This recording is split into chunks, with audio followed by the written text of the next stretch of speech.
नमस्कार, मी डॉक्टर अमृता कुलकर्णी। वजन कमी करणं ही अवघड गोष्ट आहे, पण इम्पॉसिबल नक्कीच नाही। काही सोप्या टिप्स सांगते की ज्यामुळे तुम्ही वजन लवकर कमी करू शकता। पहिली टिप आहे की प्रत्येक जेवणामध्ये म्हणजे ब्रेकफास्ट, लंच किंवा डिनर यामध्ये तुम्हाला प्रोटीन्स ऍड करायचे आहेत। म्हणजे काय तर डाळी, उसळी, स्प्राउट किंवा दही, ताक यासारखे पदार्थ। दुसरं, जास्तीत जास्त पाणी प्या, बॉडी वेल हायड्रेटेड ठेवा। तिसरं, आठवड्यातून 5 दिवस तरी वॉकिंग किंवा कोणताही एक्सरसाइज झाला पाहिजे। चौथं, रात्रीचं जेवण शक्य तेवढ्या लवकर घ्या, रात्री 8 नंतर काहीही खाऊ नका। पाचवं, घरचंच जेवण घ्या, बाहेरचं तळलेले पदार्थ, फास्ट फूड, जंक फूड किंवा साखर हे नक्कीच टाळा।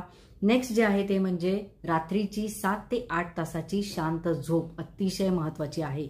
हे जर सगळ्या टिप्स तुम्ही फॉलो केल्यात तर नक्कीच तुम्ही लवकरात लवकर वेट लॉस करू शकाल। धन्यवाद।